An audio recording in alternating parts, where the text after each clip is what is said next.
নমস্কার সবাইকে। হক কথায় আমাদের আজকের অতিথি অলোকেশ দা।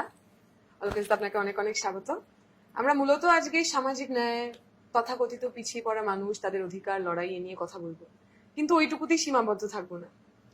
এই বিগত বছরগুলোতে যেভাবে আমাদের আশপাশটা বদলে গেছে, আমরা ভারতীয়রা ভারত বলতে, বাংলা বলতে যা যা বুঝতাম, তার তো প্রতিদিন একটু একটু করে বদল হয়েছে। সেই বদলের কারণ কি, কেন হলো, এবং এর মুক্তির পথটা ঠিক কোথায়, তা নিয়ে আমরা আজকে একটু আলোচনা করব। আমি প্রথমেই আপনার কাছে জানতে চাইবো, আপনি অবশ্যই লড়াই, আন্দোলন ইত্যাদির নেতৃত্ব দিয়েছেন, রাস্তার লড়াই, রাজপথের লড়াই, কিন্তু একই সঙ্গে আপনি তো সংসদেও আমাদের অনেকে রিপ্রেজেন্ট করেছেন, প্রতিনিধিত্ব করেছেন। তো আপনি যদি একটু আপনার ওই সময়ের এক্সপিরিয়েন্সের কথা বলেন, পার্লামেন্টের মধ্যে সাধারণ মানুষের কথা তুলে ধরা, কি কিরকম ছিল, অভিজ্ঞতা কেমন ছিল? আসলে আমরা ছিলাম মানুষের সঙ্গে আন্দোলনে, সেই আন্দোলন থেকে মানুষ আমাদের পাঠায় লোকসভার অভ্যন্তরে। তো আমার প্রথম দিনের কথাটা খুব মনে আছে, যখন আমি প্রথম দিন যাই, যখন সংসদ ভবনে প্রবেশ করছি, হঠাৎ দেখি যে বাইরের যে স্তম্ভ, ওই স্তম্ভতে গুলির দাগ। তখন আমার মনে পড়ে গেল যে সন্ত্রাসবাদীরা এসেছিল, একেবারে সংসদের অভ্যন্তরে ঢুকে যাচ্ছিল গুলি চালাতে চালাতে। আরেকটু হলেই, আরেকটু ভেতরে ঢুকতে পারলে বেশ কিছু সাংসদকে ওরা হত্যা করতে পারত। তো তখন সেটা আমাকে মনে করায়, সেই ঘটনাটা অনেকে বলেছিল যে সংসদ বন্ধ করে দাও। তখন যারা গণতন্ত্রপ্রেমী মানুষ, তারা বলেছিল the show must go on, এদের হুমকিতে সংসদ বন্ধ হবে না, গণতন্ত্র থাকবে, গণতন্ত্র চলবে, গণতন্ত্র ছিল। সেইটা খানিকটা আমি প্রথমে ওইটা দেখে আমার মধ্যে একটা অনুভূতি তৈরি হয় গণতন্ত্র সম্পর্কে। কারণ আমাদের ভান করার কোনো জায়গা নেই। সংসদকে নমস্কার করে ভেতরে ঢুকলেই আমি গণতন্ত্রকে ভালোবাসি না। এটা যেমন একটা ঘটনা। আর একটা ঘটনার সাক্ষী আমি হয়েছিলাম আমাদের যখন ত্রয়োদশ লোকসভার শেষ দিন, তখন একজন ভদ্রলোক এসেছিলেন, সম্ভবত তার নাম সুবোধ হাঁসদা। তো উনি ওই আমাদের অষ্টম তফসিলে যাতে সাঁওতালি ভাষা অন্তর্ভুক্ত হয় তার দাবি তখন বাসুদেব আচার্য ছিলেন, তার কাছে গিয়ে করেন। তো বাসুদা হাতের কাছে পেলেন আমাকে এবং রামচন্দ্র ডোমকে। তা বাসুদা বললেন, চলো তো প্রধানমন্ত্রীর কাছে যাই। তখন প্রধানমন্ত্রী কিন্তু অটল বিহারী বাজপেয়ী। তো বাসুদার এরকম কিন্তু প্রবণতা ছিল, বাসুদার কাছে মানুষ কোনো সমস্যা নিয়ে গেলেই চলো তো প্রধানমন্ত্রীর কাছে যাই। তো আমরা গেলাম প্রধানমন্ত্রীর কাছে। তো উনি শুনলেন, শুনে বললেন, বা আমার আজকে শেষ দিন, এটা যদি হয়ে যায় তো খুব ভালো, কিন্তু এটা কি হবে? সুষমা স্বরাজকে ডাকলেন। সুষমা স্বরাজ তখন বললেন যে হ্যাঁ, এটা হয়তো সম্ভব হবে। আমরাও খুব গভীর সন্দেহের মধ্যে ছিলাম যে না, এটা কি করে হবে। কিন্তু আমি অদ্ভুত ভাবে দেখলাম যে দুপুরের পরে সেটা এলো, বিলটা এলো, এবং তারপর সেই বিলটা অনুমোদনও হয়ে গেল একদিনের মধ্যে। এবং মানে সত্যি করে আমরা কিন্তু ইতিহাসে ঠাঁই পেয়ে গেলাম। তো এইটা এখন অনেক রেফার হয় যে সেই সময় এরা গিয়েছিল এবং এটাকে করেছিল।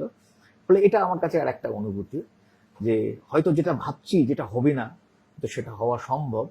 প্রথম কথা হচ্ছে তার একটা আন্দোলনের প্রেক্ষাপট থাকা দরকার, আর নির্দিষ্ট সময় থাকা দরকার। তৃতীয় যে জিনিসটা, আর একটা বাইরে থেকে আমি শুনতাম যে অর্থনীতির ব্যাপারে বামপন্থীর একটা অন্য ধরনের অবস্থান গ্রহণ করে, যেটা অন্য দলগুলো তারা আবার এক জায়গায় থাকে অর্থনীতি, তাদের মধ্যে হ্যাঁ, তাদের মধ্যে অমিল আছে অনেক, কিন্তু এই ব্যাপারে মিল। তো এটা বাইরে শুনতাম। লোকসভার অভ্যন্তরে তখন ওই বিদ্যুৎ বিল নিয়ে আলোচনা হচ্ছে। তখন আমি দেখি সবাই এক হয়ে গেল, আমাদের কিন্তু বলতে হলো বিদ্যুৎ বিলের বিরুদ্ধে। অর্থাৎ বাইরে যেটা বলেছি লোকের ভেতরে, সেইটাই প্রমাণিত হচ্ছে সংসদের অভ্যন্তরে। এইটা একটা দারুণ আমাকে অনুপ্রাণিত করলো। তাই তো, তাহলে আমরা আমাদের অবস্থানে ঠিক আছি, এবং আমরা সেই অবস্থানটাকে ধরে সংসদের বাইরে এবং সংসদের ভেতরে আমরা সেটাকে গ্রহণ করছি। এইটা আমাকে প্রতি মুহূর্তে এটা মনে করিয়ে দিয়েছে যে আমরা বাইরে যে লড়াই করেছি সেই লড়াইটার প্রয়োগটা কিন্তু ভিতরে করছি। আর একটা জিনিস আমার কাছে দেখেছিলাম, তখন রাজনীতিতে যে নীতি বহির্ভূত কাজ, নীতিহীনতা, এটা নিয়ে তখন খুব বিদ্ধ করে আমাদের। তখন একটা কথা চালু হয়েছিল, আয়ারাম গয়ারাম। হ্যাঁ, লোকের ভোটে জিতছে, যে তারপরে দল বদল করে ফেলছে। তো একদিন এরকম লোকসভায় বসে আছি, হঠাৎ করে দেখি কয়েকজন মিলে ঢুকলো, দিয়ে স্পিকারের একেবারে টেবিলে একেবারে কাঁড়ি কাঁড়ি টাকার নোটের বান্ডেল ফেলে দিল। আচ্ছা আমরা তো বুঝতেই পারছি না যে কি হলো মানে তারপরে মানে স্থগিত হয়ে গেল লোকসভা। তারপরে আমরা জানতে পারলাম যে এই কাউকে হচ্ছে টাকা দিয়ে কিনে নেওয়ার চেষ্টা হয়েছিল, সেই টাকার বান্ডিলটা সে এনে বলছে দেখুন যে কি হচ্ছে গণতন্ত্র। তো এইটা আর একটা বিষয়। আমার দর্শকরা যারা এই কথা শুনছেন তারা তো রিলেট করতে পারবেন না যে কথা আপনি আমাদের সামনে বলছেন, এই যে রাস্তার লড়াইকে পার্লামেন্টের মধ্যে নিয়ে যাওয়া, অথবা একদিনের মধ্যে সাধারণ মানুষের জন্য একটা বিল তৈরি করে দেওয়া, এবং সেই বিলে যিনি বিরোধী দলনেতা তিনিও রয়েছেন, আবার প্রধানমন্ত্রী তিনিও রয়েছেন।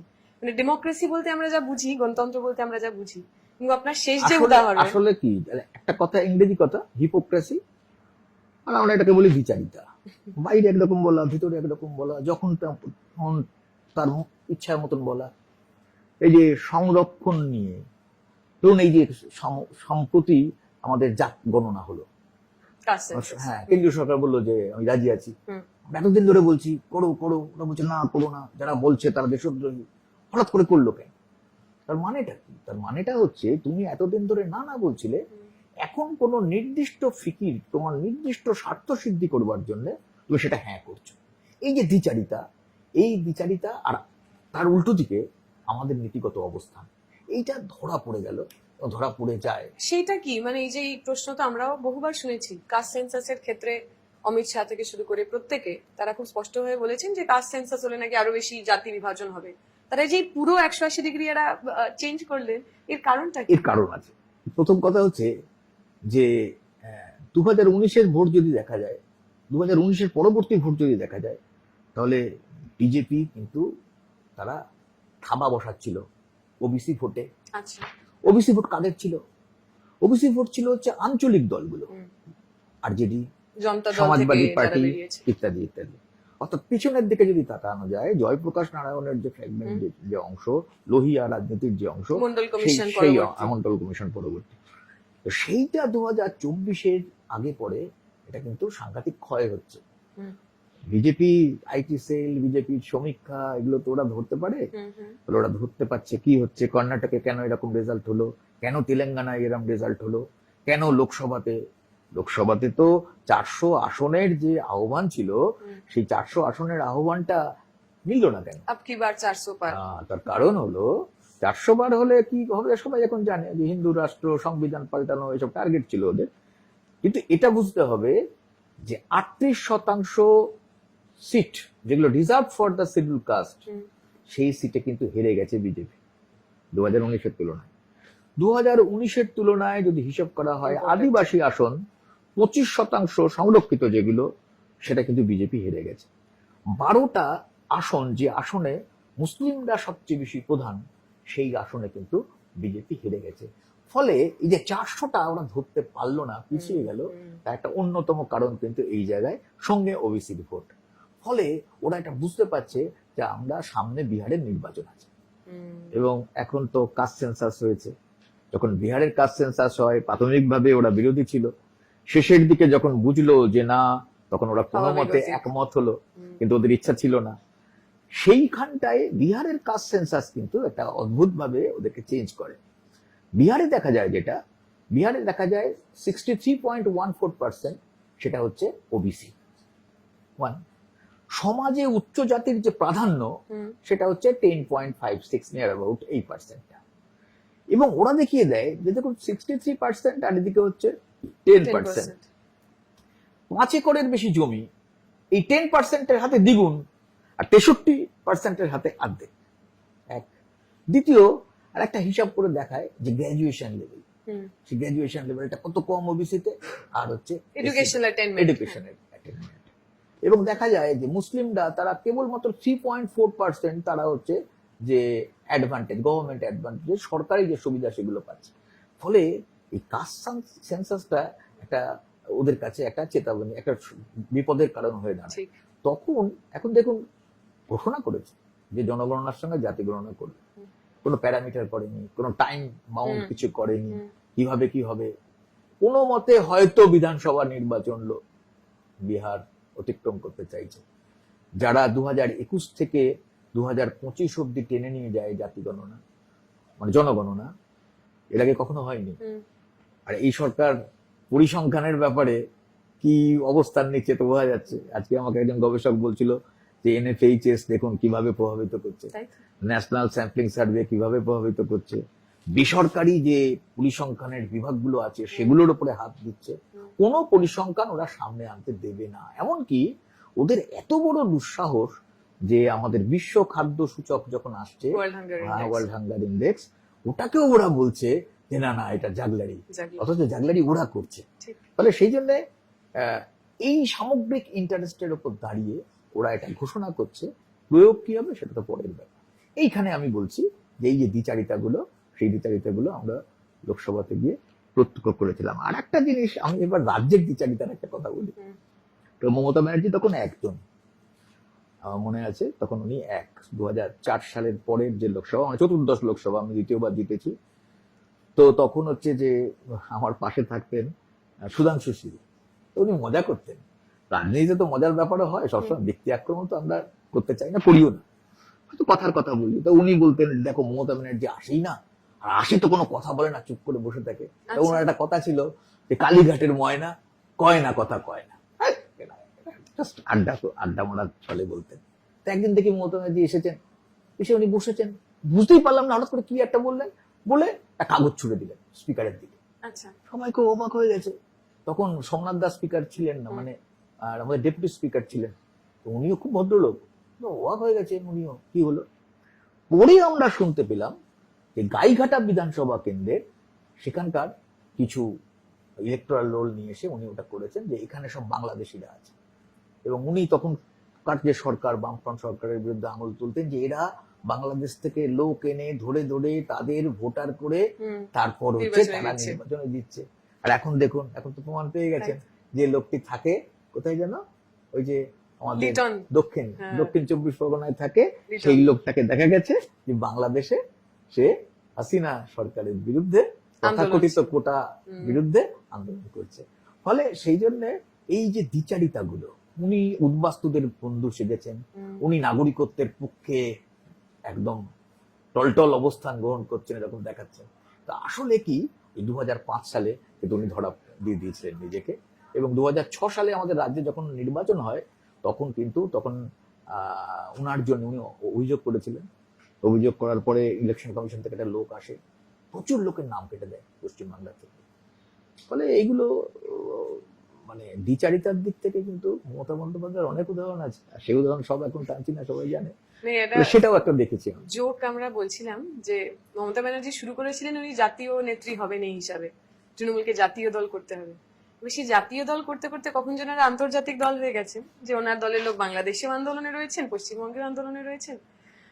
যাই হোক, আজকে আমরা সেই বিষয়ে বেশি কথা বলবো না, কিন্তু আমার মনে হয় একটা খুব ইম্পর্টেন্ট কথা আপনি বলছিলেন, এই যে আপনি যখন কাস্ট সেন্সাসের কথা বললেন বিহারে, আপনি যে জমির মালিকানা, এই যে উচ্চ বর্ণের হাতে কত বেশি গুণ জমি এবং নিম্নবর্গ, সকল নিম্নবর্গ, তার হাতে যে জমিটা অনেকটা কম, তাহলে এই যে কাস্ট কোয়েশ্চেন তো শুধু তাহলে পরিচিতির প্রশ্ন নয়। এই কাস্ট কোয়েশ্চেনের জন্য you must not go to the caste census Bihar. 2011 সেন্সাসের দিকে তাকিয়ে দেখো, আর 2001 সেন্সাসের দিকে তাকিয়ে দেখো। 2001 আর 2011 এই দুটোর মধ্যে দেখা যাচ্ছে যে তফসিলিদের হাতে থেকে 10% জমি চলে গেছে। জমি চলে যাচ্ছে কেন? জমি চলে যাওয়ার সঙ্গে দারিদ্র্যের সম্পর্ক রয়েছে। আর যে লোকটা জমিতে ছিল সে চাষি ছিল, তাহলে সেই লোকটার জমি নেই, তাহলে সে এখন কোথায় যাচ্ছে? নন এগ্রিকালচারাল ওয়ার্কার চলে যাচ্ছে, তাই না? তার মানে এইটা একটা ইন্ডিকেশন যে দারিদ্র্যের মধ্যে এই যে তথাকথিত, আমি কথাটাকে ব্যবহার করতে চাই না, এটা অর্থনীতি, 91 সালের পর থেকে এটা বলা হয় নয়া উদার অর্থনীতি। আসলে বইটা একই আছে, মলাটটা বদলে গেছে। তো সেই অর্থনীতির ভেতরের থেকে সবচেয়ে বেশি ক্ষতিগ্রস্ত হচ্ছে মার্জিনালাইজ সেকশন। আমি বলতে পারি একবার বিপিএল এর তো ডেফিনেশন চেঞ্জ হয়ে যাচ্ছে, বিলো দ্য পভার্টি লাইন। তো একটা সময় দেখা গেল যে জেনারেলি বিপিএল হচ্ছে 26%, কিন্তু এসসিদের মধ্যে যখন বিপিএল দেখা গেল তখন সেটা হচ্ছে 36%, আবার শিডিউল ট্রাইবদের মধ্যে যখন দেখা গেল সেটা হচ্ছে 52%। তার মানেটা কি? তার মানে দরিদ্র একদম জমাট বাঁধা হয়ে বাসা করে আছে তফসিলি জাতি এবং আদিবাসীদের মধ্যে। কেন?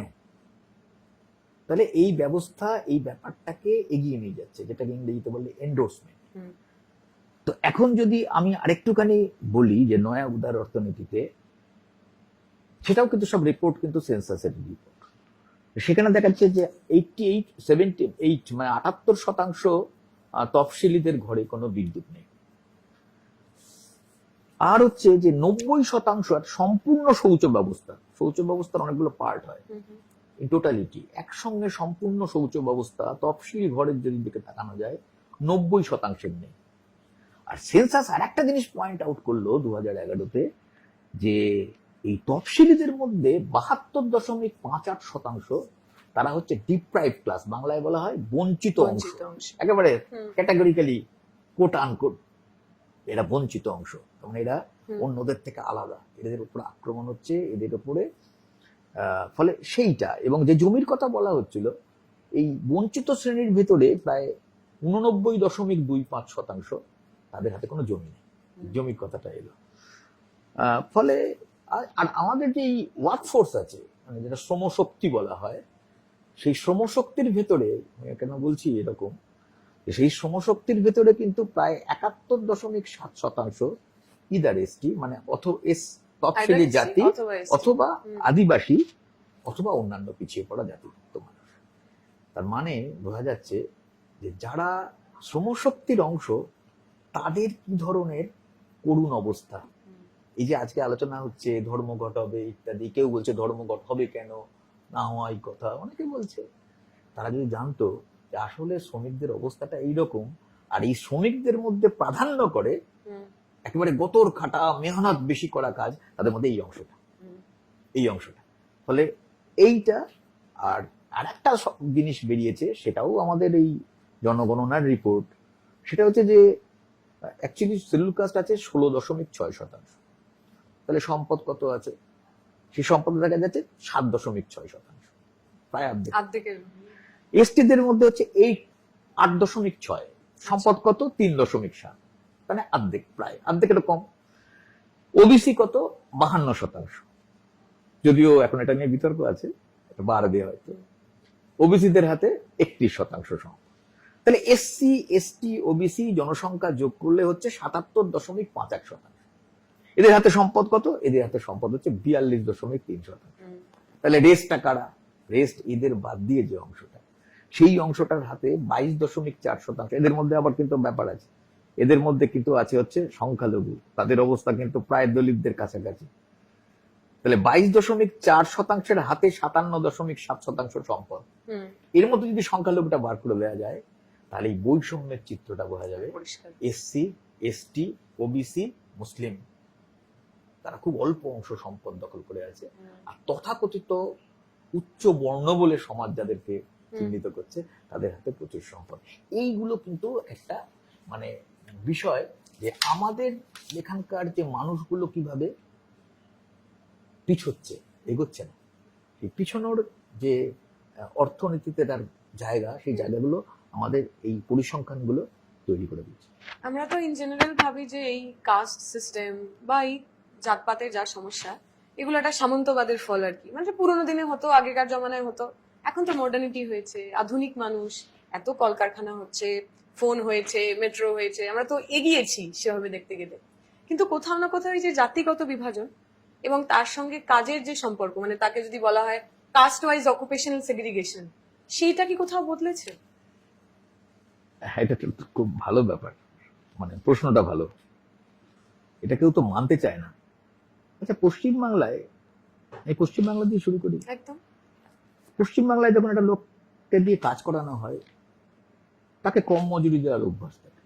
আমরা পারিশ্রমিক দেওয়ার সময় দরাদরি কাজ করি কার সঙ্গে? রিক্সা চালায় তার সঙ্গে, যে আমাদের হয়তো কোনো ব্যাগ এখান থেকে ওখানে নিয়ে যাচ্ছে তার সঙ্গে, যিনি গৃহ সহায়িকার কাজ করেন। এটা দেখবেন যে কাউকে দিয়ে কাজ করানো হচ্ছে, সে যদি একটু সাঁওতাল মেয়ে হয়, এই তুই এত টাকা দিয়ে কি করবি, কি লাগবে তোর, বলে তুই কম টাকা নে, তুই তো এই টাকা নিয়ে মদ খেয়ে পড়ে থাকবি, ঠিক কম টাকা নে। বিন্দা কারাতে লেখা আছে, বই আছে, একেবারে পরিসংখ্যান দিয়ে দেওয়া আছে, যে কিভাবে গোটা দেশে স্বীকৃতভাবে জাতি ভেদে মজুরি, তার মানে একই কাজ করবে হায়ার কাস্ট সে বেশি মজুরি পাবে, একই কাজ করবে লোয়ার কাস্ট সে কম মজুরি পাবে। এটা একদম স্বীকৃতভাবে আমাদের দেশে পশ্চিমবাংলায় আছে। কিভাবে আছে? পশ্চিমবাংলায় যারা বিড়ি বাঁধে, বিড়ি শ্রমিক। মুর্শিদাবাদ থেকে, হুম। তা বিড়ি যে বাঁধছে, বিড়ির ঝুড়ি এক ঝুড়ি, আচ্ছা। বিড়ির তামাক একই তামাক, বিড়ির সুতো একই সুতো, বিড়ির পাতা একই পাতা, এদিকে ছেলে এদিকে মেয়ে। আলাদা আলাদা একটা মজুরি। ছেলে 170 টাকা মজুরি, একটি মেয়ে 110-120 টাকা মজুরি। মানে বিশাল তাহলে ডিফারেন্স। পশ্চিমবঙ্গে লিঙ্গভেদে মজুরি কে বলতে পারে? আমরা আজ বললাম যে একটা যেই সাঁওতাল মেয়ে এলো কাজ করতে, এত টাকা নিয়ে কি করবি, এটা কম টাকা নেয়, আর সে তো তর্ক করতে জানে না, তার মধ্যে হীনমন্যতা ভয়ঙ্কর ভাবে, বলে দাও ওই টাকাটাই দাও, কিছুই যখন পাচ্ছি না, যা পাচ্ছি। এইভাবে ঠকানো হয়। তাহলে জাত ভেদে মজুরি। এবং এ প্রসঙ্গে বলে রাখা ভালো, ব্রিটিশদের একটা নজরে এসেছিল।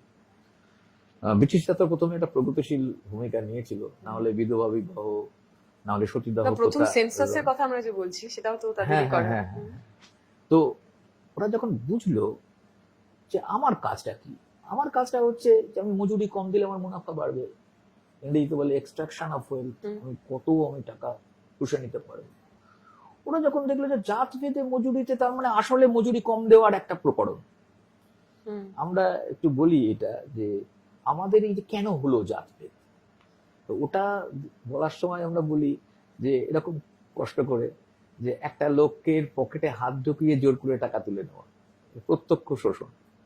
আর একটা লোককে ভুলিয়ে ভালিয়ে তার টাকাটা তুলে নেওয়া, এটা পরোক্ষ শোষণ। আমাদের এখানে যে জাতিভেদটা আছে, এটা কিন্তু শ্রেণী শোষণ, যেটাকে বলা হয়, পলিটিক্যাল অ্যানালিস্টরা বলে শ্রেণী শোষণ, মানে গরিব মানুষকে ঠকিয়ে নেওয়া। গরিব মানুষকে ঠকিয়ে নেওয়ার একটা প্রকরণ, যেখানে মানুষের ধর্ম বিশ্বাসকে ব্যবহার করা হয়েছে, এবং ওইখান থেকে ব্রহ্মা এসেছে, ওইখান থেকে ব্রহ্মার নাম করে বর্ণ এসেছে, সেখান থেকে মাথা থেকে ব্রহ্মা, ব্রাহ্মণ, পা থেকে শূদ্র। তাহলে শূদ্রের কোনো অধিকার নেই, শূদ্র লেখাপড়ার অধিকার নেই, শূদ্রের সম্পদের অধিকার নেই, সে শুধু পরিশ্রম করে যাবে। তাহলে তার একটাই অধিকার কি? সেবা দাসত্বের অধিকার। সেই তখন থেকে কিন্তু চলে আসছে। তাহলে প্রথমে অতটা দৃঢ় ছিল না, গাঢ় ছিল না বর্ণ, তারপরে মনুসংহিতা এলো, মনুসংহিতা এটাকে একটা গাঢ় করে দিল। তার মানে বর্ণ থেকে জাত চলে এলো, জাতটা এমন দৃঢ় এবং কি বলবো ফিক্সড আর কি হয়ে গেল যে তোমার বংশানুক্রমিক জাত, তুমি অন্য জাতে যেতে পারবে না। আর তুমি যেটা বলছিলে যে জাতের সঙ্গে পেশাটাকে যুক্ত করে দিল, কামারের ছেলে কামার, কুমোরের ছেলে কুমোর, লোহারের ছেলে লোহার, একেবারে এর বাইরে যেতে পারবে না। রিসেন্ট একটা খবর এসেছে, কর্ণাটকে একটা দলিত ছেলে, সে গরুর চামড়া ছাড়াতো। গরুর চামড়া ছাড়াতো। আচ্ছা।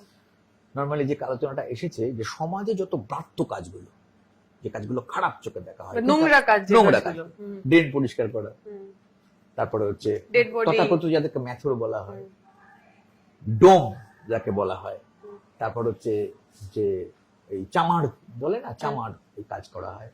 তাহলে সমাজে যে কাজগুলো খারাপ এবং সবচেয়ে মেহনত বেশি যে কাজ, যে এখন একটা পরিসংখ্যান বেরিয়েছে যে কন্ট্রাকচুয়াল এবং যেগুলো হচ্ছে কি বলে ফ্লেক্সি বলে, মানে এটাকে বলে ক্যাজুয়াল ওয়ার্ক, এই কাজে কিন্তু সবচেয়ে বেশি এরা। কিন্তু আমার যদি হচ্ছে যদি স্থায়ী চাকরি বলো, এখানে মজুরি বেশি, এখানে স্থায়িত্ব বেশি, সম্মান বেশি, সেখানে কিন্তু এরা নেই, অ্যাবসেন্ট। ফলে ওই সময় থেকে টানো, তখন থেকে 2500-3000 বছর ধরে মনু এটাকে ফিক্স করে এসেছে, বংশানুক্রমিক জাত ভেদ পেশা তার নির্দিষ্ট করে দিল। এবং এই রকম ভাবে এটা একটা সেই সময় চালু আছে, মানে প্রথমে তো একবারে চাষ করেনি, চাষ বেড়েছে, চাষ বেড়েছে। তাহলে চাষ যে করছে সে প্রচন্ড শ্রম করছে, তাহলে যে বেশি শ্রম করছে তার শ্রমটাকে লুট করব, আমি কোনো কাজ করব না। তাহলে শ্রমটাকে লুট করতে গেলে কি করতে হবে? ওকে ছোট জাত করতে হবে, ওর লেখাপড়া বন্ধ করতে হবে, ওর সম্পদের অধিকার বন্ধ করতে হবে, ওকে সেবা দাসত্বে নামিয়ে দিতে হবে, তাহলে ওর ফসলটা আমি নিতে পারি। তার মানে অলকেশ দা, আপনি বলতে চাইছেন যে মানুষ শ্রমজীবী, যে মানুষ কায়িক শ্রম করেন, তারা আসলে শূদ্র, আর যারা কায়িক শ্রম করেন না তারা হয়তো মুনাফা থেকে রোজগার করেন, অথবা অন্য কারোর দান থেকে রোজগার করেন, অথবা খাজনা থেকে রোজগার করেন। কায়িক পরিশ্রম যাদের করতে হয় না, তারা সোকল্ড উচ্চ বর্ণের মানুষ, এই মনুস্মৃতি অনুযায়ী। তার মানে এখনো আমাদের দেশে সেই ভাগটা তো রয়ে গেল। ভাগটা রয়ে গেল না, ভাগটা ভয়ঙ্কর ভাবে রয়ে গেল। আমি উত্তর ভারত দক্ষিণ ভারতের কথা, সেটা হচ্ছে যে ঘোড়া চড়তে পারবে না। বিয়েতে যাওয়ার সময় বরযাত্রীতে গুজরাটে একটা ছেলে বাবার কাছে ঘোড়া কেনার আবদার করেছিল, প্রদীপ টড়ি ছেলেটার নাম। তো বাবা ওকে ঘোড়া কিনতে দেবে না, উচ্চবর্ণের লোকেরা একদম মেরে ফেলে দেবে। তা খুবই আবদার করার পরে ওকে ঘোড়াটা কিনে দিয়েছিল, দিয়ে বলেছিল এই ঘোড়ায় কিন্তু তুমি চড়তে পারবে না, চললে তুমি রাত্রে চড়বে, যদি কেউ দেখতে না পায়। হ্যাঁ। তো ও রাত্রে চড়তে চড়তে খেয়াল করেনি কখন হচ্ছে যে ভোর হয়ে গেছে। আচ্ছা। এবার তথাকথিত উচ্চবর্ণের লোকেরা দেখেছে, তারপরে ঘোড়ারও গলা কাটা গেছে, ছেলেটারও গলা কাটা গেছে। আমাদের দেশের দলিতরা রাস্তার মধ্যে কান্দে হাঁটতে পারে না। যে পাড়ায় থাকে, যে গ্রামে থাকে, একেবারে বাইরে থাকতে হয়। বিয়েতে সে বাজনা বাজাতে পারে না, বিয়ের যে বর সে পাগড়ি পরতে পারে না, বিয়েতে আলোর রোশনাই একদম নিষেধ, পার্কে পায়ের ওপর পা, যেটাকে ইংরেজিতে বলে ক্রস লেগ, কিছুতেই না, সে আক্রান্ত হয়ে যাবে। ফলে এগুলো ভয়ঙ্কর ভাবে ইন্দ্র মেঘওয়ালের যে ঘটনাটা রাজস্থানে কি হলো, মানে আম্বেদকর কেন এত উষ্মা প্রকাশ করেছিলেন? আম্বেদকর নিজের বাবাকে দেখেছিলেন যে তার ছিল মাহার, সমাজের সবচেয়ে নিচু জাতি বলে, সমাজ বলে। এবার রাস্তা দিয়ে যখন যাচ্ছেন, গলায় একটা হাড়ি, পিছনে একটা ঝাড়ু। কেন? তার থুতু যদি রাস্তায় পড়ে, তার উপর দিয়ে যদি কেউ যায় তথাকথিত উচ্চ বর্ণ, তাহলে তাকে শুদ্ধ হতে হবে, স্নান করতে হবে। এক, তাহলে আমার থুতু, আমি ছোট জাত, সেটা মাটিতে পড়ে যাবে না। আমার ধুলো আমাকেই সঙ্গে নিয়ে যেতে হবে, রাস্তায় যেন তার কোনো চিহ্ন থাকে না। আম্বেদকরের বাবাকে কিন্তু পিছনে ঝাড়ু নিয়ে চলতে হতো, এটা উনি দেখেছিলেন। তাহলে এই অস্পৃশ্যতা, তাহলে সংবিধানে উনি তুলে দিলেন। সেটা ইন্দ্র মেঘওয়ালের ঘটনায় কি প্রমাণ করে? আছে, যদি ইউনাইটেড নেশনস এর একটা রিপোর্টে দেখা যায়, তাহলে সেই রিপোর্টে দেখা যাচ্ছে যে গোটা পৃথিবীতে সবচেয়ে বেশি অস্পৃশ্যতার ঘটনা ভারতবর্ষে। তাহলে সেইটা যদি হয়, তাহলে আমরা এটা বলতে পারি যে, আমি ছোট ছোট কতগুলো ঘটনা বলতে পারি কিভাবে হয়। আচ্ছা, একটা দলিত মেয়ে একটা সাধারণ মেয়ে, তুলনায় দেখা যাচ্ছে 14.6 বছর কম বাঁচে। কেন? কি অবস্থায় আছে তার অর্থনীতি, তার সমাজ, তার জীবনযাত্রা, জীবনের মূল্য আর কি। জীবনের মূল্য এক। দুই, আমি যদি বলি সো কল হায়ার কাস্ট, এর মধ্যে ব্রাহ্মণই ধরি, আমি একেবারে পরিসংখ্যানের কথা বলি, ব্রাহ্মণদের গড় পারিবারিক আয় একজন দলিতের 1.9 গুণ, অলমোস্ট ডাবল। আদিবাসীদের ক্ষেত্রে এটা 2.2 গুণ। তাহলে সমাজ কোন দিকে চলছে? তাহলে এর থেকে বোঝা যায় যে অসুখে ছিল সমাজ, সেই অসুখ কিন্তু আছে। আমার মনে পড়ে যাচ্ছে আপনার কথাতেই, আমরা কিছুদিন আগে একটা আই থিঙ্ক স্ট্যাটিস্টিক্স দেখছিলাম যে এই মুহূর্তে যতগুলো সেন্ট্রাল ইউনিভার্সিটি রয়েছে তাতে ওবিসি শিক্ষকের সংখ্যা প্রায় নেই বললেই চলে। এবং আমরা যদি জাজদের দেখি, বিচার ব্যবস্থায় দেখি, তাহলে কবে কোনো দলিত জাজ হয়েছে এতগুলো বছর হয়ে গেছে স্বাধীনতার পর, আমরা শুনতে পাইনি। তাহলে এই যে আমাদের মনের মধ্যে বা আমরা যেই বলতে চাইছি যেটা শাইনিং ইন্ডিয়া, ইন্ডিয়া আগে বাড় রাহা হ্যায়, তাহলে আসলে ভারতে কারা আগে বাড় রাহা হ্যায় আর কি, কারা এগিয়ে যাচ্ছে? একেবারে উপর থেকে শুরু করা যায়। সুপ্রিম কোর্টে 47 জন, যাদের মধ্যে 40 জন ব্রাহ্মণ। আচ্ছা, আইএএস এ কিন্তু রিজার্ভেশন আছে। তো আইএএস রিজার্ভেশন থাকার পরেও দেখা যাচ্ছে যে প্রচুর পরিমাণে নন রিজার্ভড অংশ এবং পার্সেন্টেজে আসছে না। কি ব্যাপার? তখন দেখা গেল যে আইএএস এর সঙ্গে আইএএস প্রমোটই আছে। আইএএস প্রমোটই যখন হয়, তখন আর রিজার্ভেশন অ্যাপ্লিকেশন হয় না।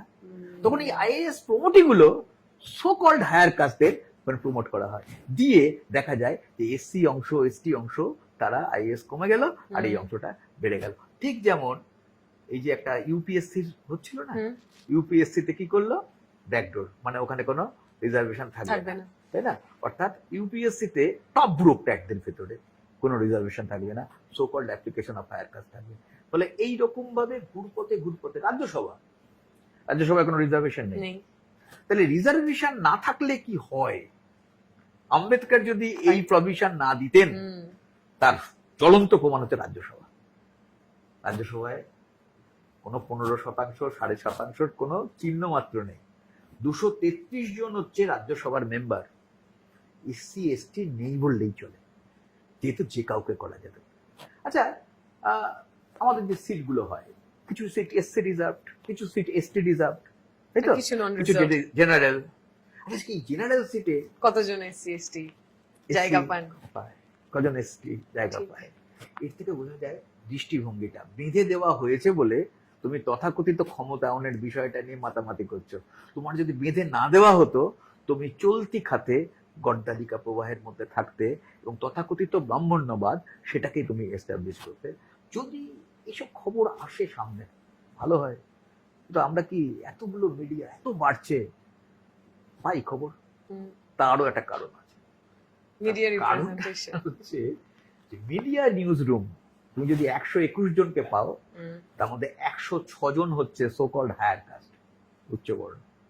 তাহলে তোমার এদের কথা বলবে কে? একটা অক্সফ্যাম রিপোর্ট 2019 যদি তুমি দেখো, সেখানে ওরা বলেছে যে ডেইলি পেপার গুলো হয় না, তার ফার্স্ট পেজে 972টা যদি আর্টিকেল থাকে, তাহলে 972টা আর্টিকেলের মধ্যে কেবল 1% যেটা হচ্ছে জাত সমস্যা সম্পর্কিত। অথচ এটা কিরকম হিমালয় পর্বতের মতন সমস্যা, আমরা এতক্ষণ যে আলোচনাগুলো করলাম সেই আলোচনাগুলোর মধ্যে কিন্তু পরিষ্কার এলো, কিন্তু আসলে সেটা মাধ্যমে কোনো ঠাঁই পাচ্ছে না। ফলে এইগুলো হচ্ছে একটা ব্যাপার। আমাদের ইউসির চেয়ারম্যান অনেকগুলোর সঙ্গে আমার কথা হয়েছে। একজন তো আমার ইউনিভার্সিটির প্রাক্তন উপাচার্য ছিলেন। আমি সম্ভবত প্রফেসর জসপাল, তখন আমার মনে আছে ওনার সঙ্গে মিট করেছিলাম। আমরা ইউনিভার্সিটি এক্সিকিউটিভ কাউন্সিলে ছিলাম, ওখান থেকে আমরা যাই একটা মিট করতে, তো ওই একটা আমার আলাপ। তারপরে সুখদেব থোরাট, তিনি ইউসি চেয়ারম্যান হয়েছিলেন, আমি ইউনিভার্সিটিতে কনভোকেশনে নিয়ে এসেছিলাম, আলাপ।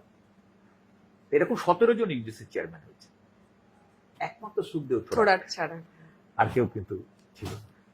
এটা এইসব কথাগুলো বললে অনেকে বলে এই দেখেছো জাতের কথা আনছে, জাতবাদী কথাটা আনছে, কিন্তু প্রদীপের আলোটাকে তুমি ফোকাস করো, প্রদীপের নিচে এই ধরনের অন্ধকার গুলো রয়েছে, সেই অন্ধকারের কথা বললেই তুমি অন্ধকারের লোক, তুমি জাতের লোক। অর্থাৎ অধিকারের প্রশ্ন তুললেই আক্রমণ, যেটা এই 2014 সাল থেকে হচ্ছে।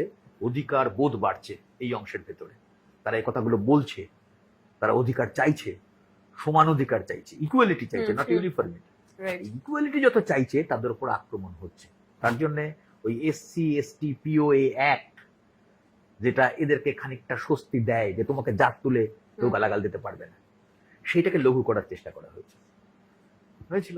তারপর তারা ধর্মঘটে গোটা দেশে নেমে গেল, তাদের উপর আক্রমণ হলো, পুলিশের গুলি চললো, 8 জন মারা গেল। এইগুলো সব একটা ইঙ্গিত। ফলে সেই জন্য এই সমস্যাগুলো আসছে না। যখন এই সমস্যাগুলো তার প্রতিকারের দাবিতে অধিকারের আন্দোলনগুলো আসছে, তখন তার উপরে আক্রমণ আসছে।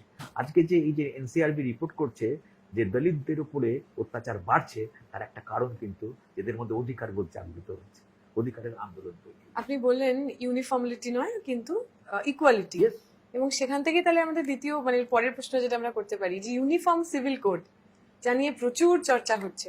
আচ্ছা সত্যি তো ইউনিফর্ম সিভিল কোড মানে তো সবাইকে আমরা ইকুয়ালি দেখছি, যে কথা আপনিও বলছেন, তাহলে বামপন্থীরা এত ইউনিফর্ম সিভিল কোডের বিরোধিতা করছে কেন? ইউসিসি তো ভালো জিনিস, সবার জন্য সমান সমান আইন হবে, এতে আপনাদের এত অসুবিধা? এটা একটা দারুণ প্রশ্ন। তার কারণ হচ্ছে আমি এখন দেখছি যে আমাদের নদিয়া জেলায়, আমি একটা ব্যাখ্যা করি, আমাদের নদিয়া জেলায় দুটো অংশ, একটা কৃষ্ণনগরের নিচে, একটা কৃষ্ণনগরের ওপারে।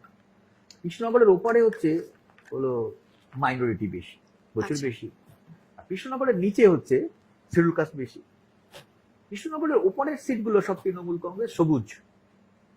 কৃষ্ণনগরের নিচের সিটগুলো সব হচ্ছে গেরুয়া। তার মানে এটা কি?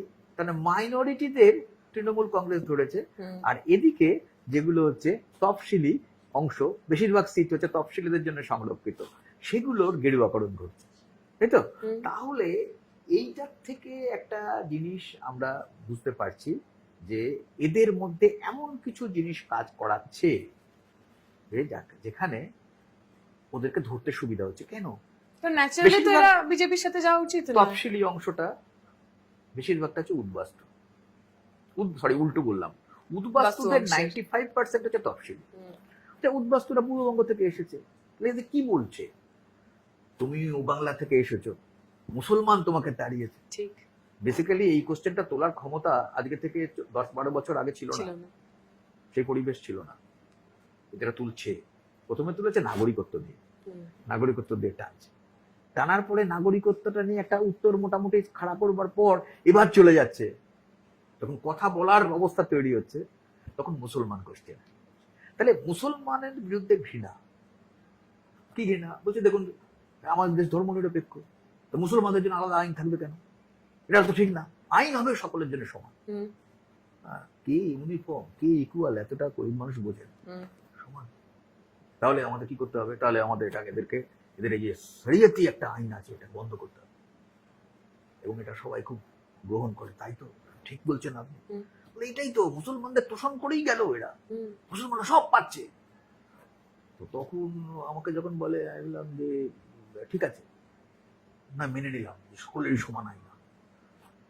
আমার তখন ওরা আমার মাঝে মাঝে বলে, যে আপনি এটা কি বলছেন, যে আপনারা ঠিক বলছেন, আপনি তো অন্য জায়গায় বলেন যে না এটা ঠিক না। না, আমি পরে একটা শর্ত আছে। কি শর্ত?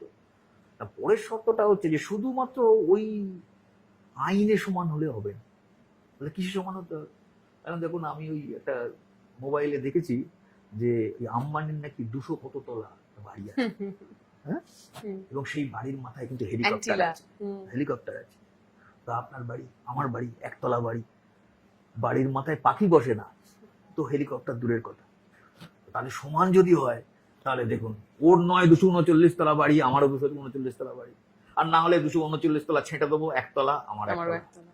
ওর ছেলে মেয়েরা সব দেখুন বিদেশে পড়াশোনা করে, আমার আপনার ছেলে দেখুন ওই স্কুলটায় পড়ে, প্রাইমারি স্কুল, ছাদ নেই, একটা টিচার, বর্ষাকালে জল পড়ে, চলে আসে গাছের তলায়, কোনো মতে মিড ডে মিল খায়, ওদের মিড ডে মিলের কোনো তোয়াক্কা লাগে না। তখন তো অবাক হয়ে তাকায়, তাহলে সমান অধিকার, আসল অধিকার পেটের, আসল অধিকার কাজের, তাহলে পেট কাজের যদি সমান হয়ে যায় তখন অন্য দিক দেখা যাবে, তখন ওরা ভাবনা শুরু করে। এবং আমি বলি যে দেখুন তো এক, আপনি চলে যান রানাঘাট, এক নয়, কলকাতা এক নয়, মালদা এক নয়, এক হবে না, সবকিছু নিজের নিজের বৈশিষ্ট্য নিয়ে থাকবে। আজকে দেখুন, তাই যদি সবকে সমান করতে হয়, তাহলে ওরা বলছে না কেন যে আদিবাসীদের আইনগুলো সমান হবে? ওরা বলে দিয়েছে কিন্তু যে আদিবাসীদের আইনগুলো যার যেখানে থাকবে তার সেখানেই সেরকম আইন থাকবে। তাহলে শুধুমাত্র মুসলিমদের তুমি টার্গেট করছে কেন? তাহলে উদ্দেশ্য প্রণোদিত, তাহলে এর পেছনে রাজনীতি আছে। যখনই মানুষ বুঝে রাজনীতি আছে, ও আচ্ছা, আমাদের বলছিল হিন্দু আর মুসলমান, তোমার তো হিন্দু মুসলমানের নয়, হ্যাঁ, ক্ষমতা দখল, আপনাকে ভুল বুঝিয়ে ভোটের বাক্স মোটা করবে ওদের পক্ষে, তারপরে ক্ষমতা নেবে, তারপরে নাগরিকত্ব আপনার সব চলে যাবে, তারপরে আপনি ওদের হাতে বন্দী হয়ে যাবেন। এই কথা বলার পরে ওরা তখন বুঝে। আমি এই প্রশ্নই বলি ওদেরকে, আসলে সবকিছুর পেছনে কিন্তু একটা অর্থনীতি আছে। তো তখন ওরা বলে কিরকম? তো আমি বলি দেখুন, যে সবকিছু যদি জাত আর ধর্মের ব্যাপার হয়, তাহলে মণিপুরটা দেখুন। তো মণিপুরে কি হয়েছিল? মণিপুরে যেটা হয়, মণিপুরে প্রথমে সকলে ভাবে যে দেখুন ওখানে হচ্ছে পাহাড়ের লোকের সঙ্গে সমতলের লোকের লড়াই, মইতেই বনাম আদিবাসী। তারপরে বলে যে উপরের যে লোকগুলো ওইগুলো হচ্ছে এসটি, আর নিচের লোকগুলো এসসি আর জেনারেল। তাহলে লড়াইটা এসটি বনাম এসটি জেনারেল। তারপর দেখা গেল যে না, সেটাও না। তখন ওরা বললো যে উপরে যারা আছে ওরা কিন্তু খ্রিস্টান, হ্যাঁ, তাহলে নাগা, কুকি ওরা খ্রিস্টান, আর নিচে যারা আছে মিটি এরা হচ্ছে হিন্দু। তাহলে খ্রিস্টান আর হিন্দু ব্যাস চলে এলো আমাদের দেশে যেটা চলছে, হ্যাঁ, ধর্মের ভিত্তিতে বিভাজন বলেছে, এটাই হবে হয়তো। তারপর দেখা গেল এই জিওলজিক্যাল সার্ভে অফ ইন্ডিয়া ওরা একটা সার্ভে করেছে, করে দেখা যাচ্ছে যে ওই পাহাড়ের নিচে যে নিকেল আছে, কপার আছে, প্ল্যাটিনাম আছে, লাইমস্টোন আছে, আর প্রচুর প্রাকৃতিক গ্যাস আছে, প্রচুর তার অর্থ মূল্য। এবং ওটাকে চাইছে কে? আদানি। আদানি পাম গাছ চাষ করবার জন্য সরকারের কাছে জমি চেয়েছিল, সরকার ওকে জমি দিয়েছে পারমিসিবল ইউজ। তার কারণ পাহাড়ে আইন আছে, পাহাড়ের লোকেরাই জমি কিনতে পারবে, অন্য কেউ জমি কিনতে পারবে। তাহলে এই যে আনরেস্ট গুলো হচ্ছে, এই আনরেস্টের পেছনে আসলে অর্থনীতি। এই আনরেস্ট হবে যেরকম কাশ্মীরে হয়েছিল, আমরা জানতাম কোনোদিন 35-এ ভাঙবে না, কোনোদিন 370 ভাঙবে না, ছোটবেলা থেকে আমরা শুনি, চোখের সামনে ভেঙে গেল। তাহলে এই যে অস্থিরতার পিছনে পুঁজির হাতকে শক্তিশালী করা, তাহলে সামনে জাত, সামনে ধর্ম, সামনে প্রাদেশিকতা, সামনে ভৌগোলিক অবস্থাগুলো দিয়ে আমাদের চোখে ধুলো দিয়ে দিচ্ছে। ফলে এইগুলো ধুলো দেওয়া। কাশ্মীরও তাই। কাশ্মীরে যে 35-এ, কাশ্মীরে আমার মনে আছে আমি শিয়ালদা স্টেশনে একবার জুতো পালিশ, আমি করি না সাধারণভাবে, তো একটা ছেলে আছে, ওর টাইটেল হচ্ছে দাস, ও মনে করে ও আমি দাস, ও দাস, ও কিভাবে জেনেছে, তো বলে না মানে আপনার জুতো, তো আমি তো করবো না, না আপনাকে করতে হবে, তো করে। তো বললো দাদা এটা কি সত্যি কাশ্মীরে হচ্ছে মুসলমানেরা তারা সব জমি কেনে, হিন্দুরা জমি কিনতে পারে না? আমি বললাম তোর কে বলেছে? তো বললো যে আমাকে তো বলেছে এরকম একজন। তাই বলে ওরকম না, কাশ্মীরে আসলে বেশিরভাগ মুসলমান থাকে, তো বেশিরভাগ মুসলমান থাকে, সবচেয়ে বেশি মুসলমান থাকে যদি রাজ্য ভিত্তিক হয় 75%-এর ওপরে, তা ওখানে একটা আইন আছে যে ওখানকার লোকেরাই জমি কিনতে পারে, তাহলে যে মুসলিম গুলো আছে তারা জমি কিনতে পারবে। কাশ্মীরি হিন্দু জমি কিনতে পারবে? হ্যাঁ, বললো আমাকে বলেছে যে আমি জমি কিনবো, তো তো আমি জমি কিনতে পারবো না, না তুমি জমি কিনতে পারবে। তারপর যখন 35-এ ধারা সরে গেছে, তো বলছে দেখুন দাদা এখন তো জমি কেনা যাবে। বললাম তুই জমি কিনবি? তো বলছে যে হ্যাঁ কিরম দাম? তা আমি বললাম এই জায়গাটা খুব ভালো জায়গা, যেটাকে ভূস্বর্গ বলা হয়, বাইরের লোকেরা আসে, হোটেলে থাকে, তার 1 স্কোয়ার ফুট জমির দাম 1 লক্ষ টাকা মাত্র। ও তো খুব ভালো, স্কোয়ার ফুট তো হয়তো বোঝে না, আমি তখন ওকে দেখালাম যে এইরকম হচ্ছে যে স্কোয়ার ফুট। ও তখন বললো ও বাবা এটা কি করে হবে, এত টাকা? তাহলে তাহলে তাহলে তুমি গরিব লোক, তোমাকে বুঝিয়েছিল যে তুমি হিন্দু, তুমি জমি কিনতে পারছো না, তুমি জমি কিনতে পারবে, সেই জন্য 370 দ্বারা বাতিল করতে হবে, 35 দ্বারা বাতিল করতে হবে। বাতিল হলো এখন সবচেয়ে জমি কিনছে ওখানে যে সে আম্বানি, সে আদানি, সে সবচেয়ে বড় লোক হিন্দু, এমনকি সবচেয়ে বড় লোক মুসলমানও সেই জমিটা কিনতে পারছে। তাহলে কি হলো, বড় লোকের স্বার্থের জন্য করা হলো, সামনে ধর্মটাকে নিয়ে চলা হবে। তাহলে এইটাই ভারতীয় সমাজনীতি, রাজনীতি, সরকার এই প্রেক্ষাপটে চলছে। ফলে এইটা মানুষকে বুঝতে হবে যে আসলে অর্থনীতিটা যা চলছে, সেই অর্থনীতিটাকে আড়াল করবার জন্য মানুষ যাতে সঙ্গবদ্ধ না হয়, তাকে ভাগ করো। বিভিন্ন পরিচিতি। রবীন্দ্রনাথ বলেছিল যে ধর্ম আর ধর্মতন্ত্র। রবীন্দ্রনাথ বলেছিল ধর্ম মুক্তির পথ আনে, আর বলেছিল ধর্মতন্ত্র দাসত্বের দিকে মানুষকে এগিয়ে নিয়ে যায়। এটা ধর্মতন্ত্র, এটা ধর্ম না। অথচ ভারতীয়দের মধ্যে তো এই ধর্ম নিয়ে এই যে উগ্রতা, কিন্তু আমরা কখনো দেখিনি।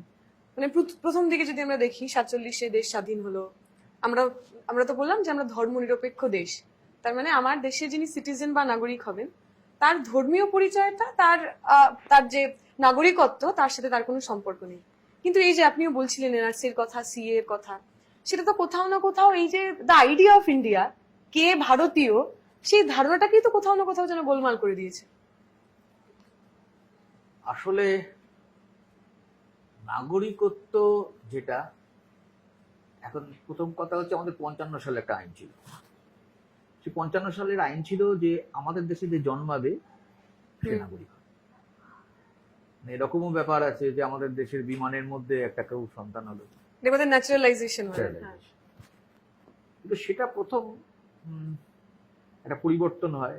সে পরিবর্তনে হচ্ছে বাবা বা মা কাউকে একটা নাগরিক হতে হবে, আচ্ছা, এদেশের নাগরিক। এটা রাজীব গান্ধী করে। তারপর এটা আদবানি যখন ছিল, আমরা তখন পার্লামেন্টে ছিলাম, আদবানি একেবারে পেরেক ঠুকে দেয়। আদবানি বলে যার হাতে কোনো বৈধ কাগজপত্র নেই সে হচ্ছে নাগরিক নয়। আচ্ছা। 2, তার বাবা মা দুজনকেই এদেশের নাগরিক হতে হবে, যে কোনো একজন হলে হবে না। এইটা মানে হচ্ছে যে আমাদের দেশের প্রায় 90% উদ্বাস্তু ইত্যাদি, তাদের আর নাগরিকত্ব রইল না। তো ফলে যখন বিজেপি বলে, যারা সরকারে আছে, যে আমরা নাগরিকত্ব সম্পর্কে আমাদের সরকার মোদি কতটা যত্নবান, তখন আমি ফার্স্ট কোশ্চেন করি নাগরিকত্ব কার লোকে? নাগরিকত্ব কেড়েছে আদবানি, এই ক্রাইটেরিয়াটা। এবং এই যে এনআরসি, তাই না, এই এনআরসিটা ইন্ট্রোডিউস করলো কে? আদবানি। আদবানি এই সর্বনাশটা করে গেছে, রইল।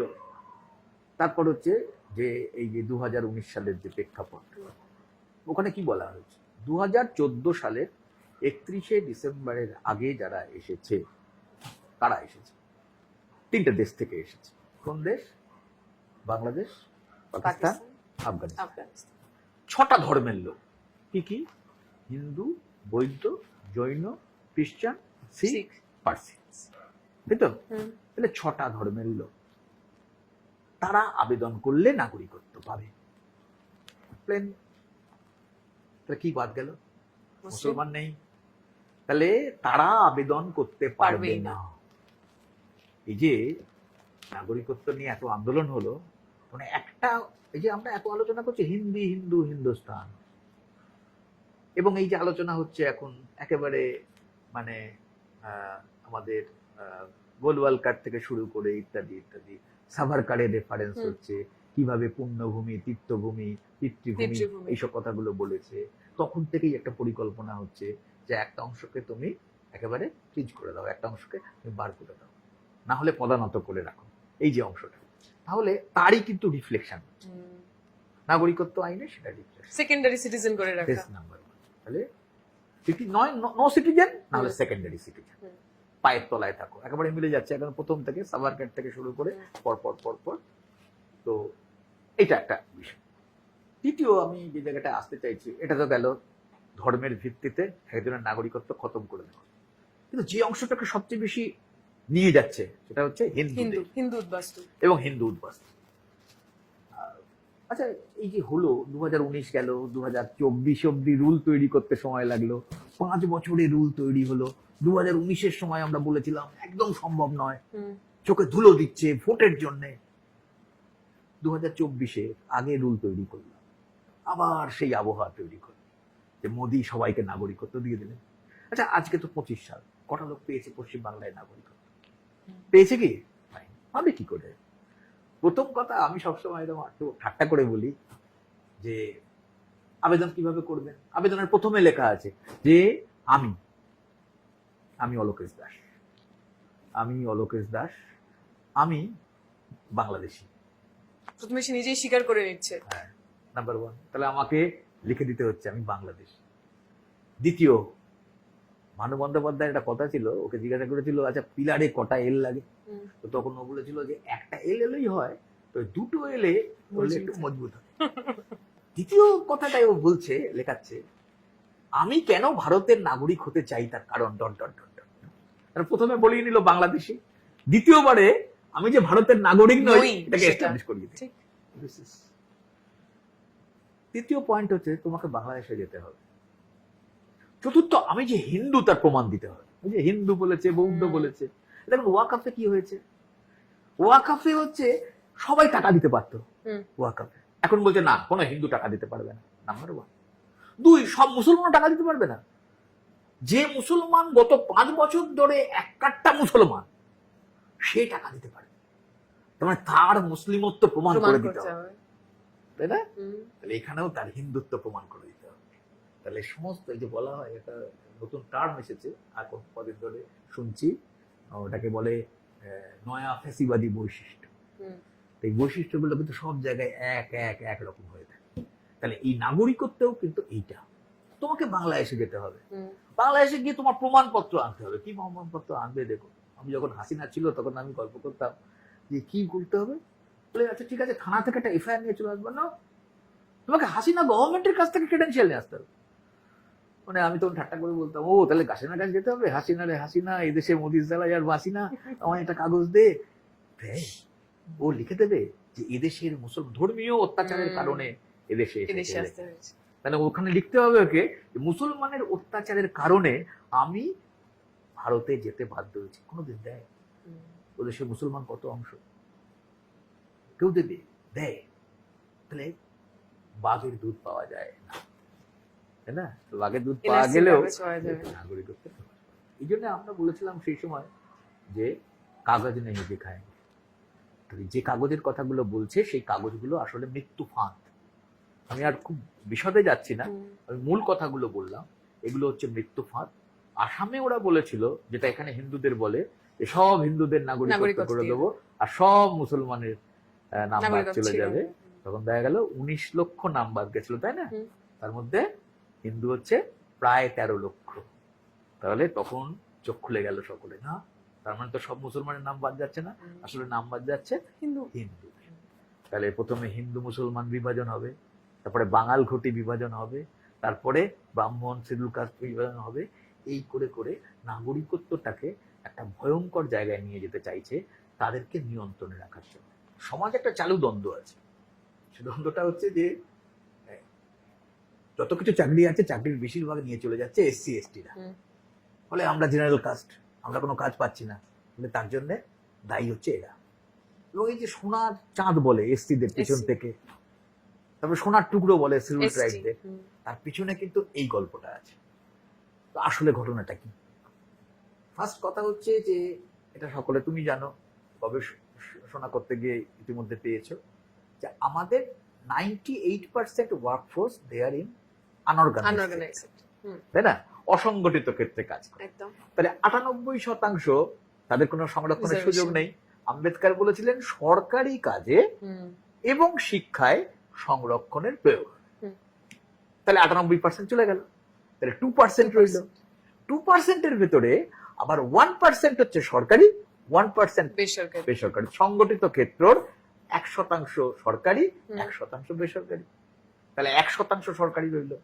এবার এই 1%-এর ভেতরে 15% আর 7.5%, 22%। আচ্ছা, আমি যদি ওবিসিদের সংরক্ষণটাও ধরে নিই তাহলে আবার বলা যায় 49.5%। তার বেশি কিন্তু পসিবল নয়। যদিও এর মধ্যে আরো একটা ব্যাপার আছে, প্রমোশন, সেটাও হচ্ছে এর বাইরে চলে যাবে। আমি 49.5% ধরি। তাহলে 49.5%-এর অর্ধেক যদি প্রমোশনে চলে যায় তাহলে 24%, 24.5। এইবারে তার অর্ধেক অংশ এই যে নন ফাউন্ড সুইটেবল হয়, তারপরে নিয়োগ হয় না ইত্যাদি, কম সিট থাকলে তাতে ইমপ্লিমেন্টেড হয় না। তাহলে দেখা যাচ্ছে 0.112% সেইগুলো রিজার্ভেশনে চাকরি হয় সরকারি ক্ষেত্রে মাত্র। এই তথ্যটাকে আড়াল করা হয়। তার মানে আমরা তখন বলি যে কি, তার মানে সরকার কিন্তু কাজ দিতে পারছে না, তাই না? সরকার কাজ দিতে পারছে না, সরকার শিক্ষা দিতে পারছে না, সরকারি শিক্ষাটাকে সংকুচিত করে দিচ্ছে, সরকারি কাজটাকে সংকুচিত করে বেসরকারি জায়গায় নিয়ে যাচ্ছে। সরকারি ক্ষেত্র যদি বেসরকারি ক্ষেত্র হয় তাহলে সংরক্ষণ কোথায় হবে? আরো কমে যাবে।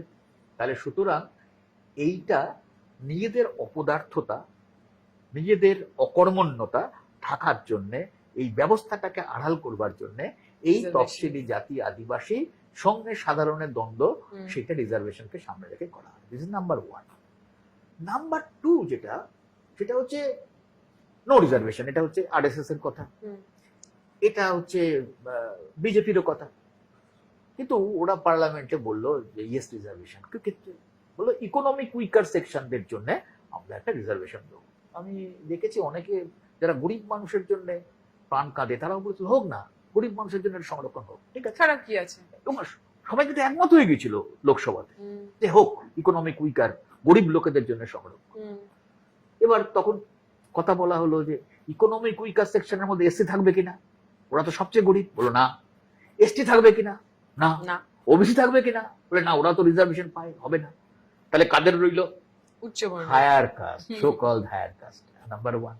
তাহলে হায়ার কাস্ট লোকসভায় যখন এটা পাস হয় তখন অর্থনৈতিক যে নীতি সেটা কিন্তু আলোচনা হয়। পরে ওরা বলল যে বছরে 8 লাখ টাকা যে ইনকাম করতে পারবে তার নিচে অবধি তারা কিন্তু ইডব্লিউএস এ অ্যাপ্লাই করতে পারে। মাসে কত? 66,666 টাকা। তার মানে যে মাসে 66,666 টাকা ইনকাম করে সে গরিব লোক, সরকার বলছে। এবং তুমি দেখো ওবিসির যে ক্রিমি লেয়ার, ওবিসির ক্রিমি লেয়ার তো ও সরকার বলে দিয়েছিল।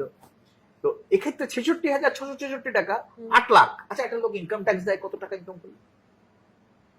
বছরে 2.5 লাখ টাকা যে ইনকাম করে তাকে ইনকাম ট্যাক্স দিতে হয়। তাহলে যে ইনকাম ট্যাক্স দিচ্ছে সেই লোকটাও ইকোনমিক উইকার হচ্ছে সরকারের কথায়। তাহলে পুরো ব্যাপারটা কি? পুরো ব্যাপারটা হচ্ছে তথাকথিত উচ্চবর্ণ এবং সচ্ছল অংশের জন্য সংরক্ষণ। তাহলে ওরা তফসিলিদের সংরক্ষণের বিরুদ্ধে, মোহন ভাগবত বিহারের গত নির্বাচনের আগে বলেছিল আমরা ক্ষমতায় পেলে সংরক্ষণ তুলে দেব। এখন উল্টো গান গাইছে, এই অংশের ভোটটা কমে যাচ্ছে, তাদের ভোটটা নেবে বলে এখন আবার মোহন ভাগবত বলছে না, জাতপাতের দিকে যাওয়া যাবে না, সবটা অঙ্ক করে। ফলে সেই জন্য ইডব্লিউএসটা একটা প্রমাণ যে এরা আসলে মনুবাদে বিশ্বাস করে, এরা আসলে ব্রাহ্মণ্যবাদে বিশ্বাস করে। আমাদের আলোচনার ভিতরে যেটা আমি একটুখানি অন্য আমাদের রাজ্যের মধ্যে একটু ঢুকতে চাইছি, কারণ মমতা ব্যানার্জি তো এই মুহূর্তে বিজেপি আরএসএস মনুবাদের সবচেয়ে বড় বিরোধী শক্তি। আমাদের রাজ্যের মধ্যে একটা কথা চালু আছে যে এই রাজ্যে নাকি কোনোদিন জাতপাত ছিল না, বলা হয় ভদ্রলোক society, progressive society. Progressive society.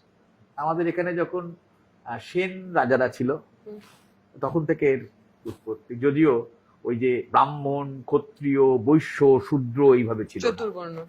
এখানে ছিল শূদ্র, সৎ শূদ্র, অসৎ শূদ্র বলা। আচ্ছা, তো এইবারে আমি কয়েকটা ঘটনা বলি, যেমন শুধু রামকৃষ্ণ রামকৃষ্ণ যে মন্দিরে ছিলেন সে মন্দিরের মালিককে রানী রাসমণি। রানী রাসমণি জাতে কি? কৈবর্ত, ছোট জাতের মেয়ে। রামকৃষ্ণ লেখায় আছে, মানে রামকৃষ্ণ সম্পর্কে লেখায় আছে যে দক্ষিণেশ্বর মন্দিরে পুজো দিয়ে গেছেন রাসমণি, কেউ সেই প্রসাদ গ্রহণ করছে না, কৈবর্তের হাতের মেয়ের প্রসাদ নেব না। এমন দিনও গেছে সেই কাঁড়ি কাঁড়ি প্রসাদ দিয়ে গরুকে খাওয়াতে হয়েছে বা গঙ্গার জলে ফেলে দিতে হয়েছে, তাই তো? তাহলে এইটা ছিল অবস্থা। আচ্ছা, কালীঘাটের মন্দির 1931 সালের আগে ওখানে কোনো দলিত ঢুকতে পারত না। দেশবন্ধু চিত্তরঞ্জন তার স্ত্রী বাসন্তী দেবী 1931 সালে দলিতদের নিজে নিয়ে গিয়ে ওই মন্দিরে প্রবেশ করে, যার নামে বাসন্তী দেবী কলেজ, সংস্কৃত কলেজ, বিদ্যাসাগর নমস্য অনেক কাজ করে গেছে। ব্রাহ্মণদের জন্য সংস্কৃত কলেজ খোলা, অন্য কেউ পড়তে পারবে না। উনি ওইটাকে সংস্কার করে শেষ অবধি কায়স্থরা পড়তে পারবে এই জায়গায় নিয়ে যেতে পেরেছিলেন, কিন্তু তথাকথিত নিম্ন বর্ণর লোকেরা ওখানে ঢুকতে পারবে, পড়তে পারবে, ওটা কিন্তু উনি করতে পারেননি। আমি এই প্রসঙ্গে বলে রাখি সমসাময়িক ঘটনা। এবারে মার্চ মাসে একটা মন্দিরে দলিতরা বলল যে আমরা পুজো দিতে চাই। কোথায়? ঈদগ্রাম, কাটোয়ার কাছে ঈদগ্রাম। 300 বছর ধরে দলিতরা ওখানে ঢুকতে পারে না। তারপর লড়াই হলো, সবাইকে পাঠানো হলো, গেল। তথাকথিত প্রগতিশীল অংশেরাও অনেক সময় বলেছে ওটার ভেতরে ঢুকে কোনো লাভ নেই। তারপর দেখা গেল যে ঢোকানো গেল। 130টা দলিত পরিবার 300 বছর পরে ওখানে পুজো দেওয়ার অধিকার পেল। আবার ঠিক গঙ্গার এপারে নদিয়া জেলার বৈরামপুর দেবগ্রাম, সেই জায়গাতেও একই ঘটনা। সেখানে আবার শিডিউল কাস্টের একটা অংশকে ঢুকতে দেওয়া হচ্ছে। শিডিউল কাস্টের মধ্যে যেটা সবচেয়ে গরিব, মুচি, রুইদাস, তাদেরকে ঢুকতে দেওয়া হবে না। সবচেয়ে গরিব, গায়ে গন্ধ, চামড়ার কাজ করে, এই সবের নিরিখে তাকে ঢুকে দেওয়া হবে। পিউরিটি পলিউশনের আর কি চক্করে সবচেয়ে নিচে যারা। তারপর ওখানকার লোকরা লড়লো, তারপরে ঢুকলো, প্রশাসনের উপর চাপ দিল। ঢোকার পরে ওখানকার সেবায়েতকে তথাকথিত ব্রাহ্মণ কায়স্থরা তারা বললো যে তুমি চলে আসো, আমরা আলাদা মন্দির করব। বিগ্রহ নিয়ে যেতে চেয়েছিল, ডিএম কে বলা হলো, ডিএম তখন বললো যে না। ডিএম কে বলা হলো এখানে পাবলিক প্রপার্টি, এই সম্পত্তি যে দান করেছে, এই বিগ্রহ যে দান করেছে, এটা এখন পাবলিকের হয়ে গেছে, এটা কেউ হাত দিতে পারবে। ফলে এইটা আমাদের, এইটা দেখা দেখি আবার কেতুগ্রামের 2টো মন্দিরে সেখানে লোক ঢুকলো। তার মানে গভীরভাবে এই সমস্যা বাংলার মাটিতে আছে, কখনো প্রত্যক্ষভাবে, কখনো পরোক্ষভাবে। এরও একটা কারণ আছে। এই সবের আসল কারণ হচ্ছে ওই যেটা তুমি প্রথমে বলছিলে, একটা সামন্ততন্ত্র, ভূমি সম্পর্ক। পশ্চিম বাংলায় গোটা দেশের মধ্যে সবচেয়ে বেশি ভূমি সংস্কার হয়েছে। সেটা আমাদের এই আগে যে সরকারটা ছিল, পোশাকি নাম বামফ্রন্টের সরকার, তারা সবচেয়ে বেশি জমি বিলি করেছে। তার প্রভাব সমাজ জীবনে আছে। তফসিলিদের ভেতরে ক্ষমতায়ন কোনোদিন ভাবা হয়নি যে পঞ্চায়েতের মেম্বার হবে ক্ষেত মজুর, এবং তাদের মধ্যে একটা বড় অংশ সো-কল্ড এসসি এসটি তারা। তাহলে এই যে এম্পাওয়ারমেন্ট, ক্ষমতায়ন এদের মধ্যে হলো, মহিলা রিজার্ভেশনও পশ্চিমবঙ্গের পঞ্চায়েতে প্রথমবার। এবং মহিলা প্রধান হওয়ার পরে দেখা গেল যে মহিলাদের প্রতি আগ্রহ বাড়ছে। তফসিলি প্রধান হওয়ার পরে যে তফসিলি অংশ প্রাপ্ত ছিল তাদের রাস্তা পরে ঠিক হবে। এবং সেই সময় বামফ্রন্ট সরকারের একটা কথা ছিল, অগ্রাধিকার বলতে কি বোঝায়। তখন ওরা বলতো যে যে টাকা পাবো সে টাকার প্রথম অংশ আমি সবচেয়ে গরিব লোককে দেবো, এবং যে টাকা আমি পাবো তার অংশটা এসসি এসটি তাদের জন্য দেবো, তারপরে যে টাকাটা পাবো সে টাকাটা হচ্ছে মধ্যবিত্ত অংশের জন্য দেবো, তারপরে শেষের দিকে যে টাকাটা থাকবে সে টাকাটা ঝাঁ চকচকে উন্নয়নের জন্য করবো। এটা ছিল সরকারের কিন্তু অগ্রাধিকার।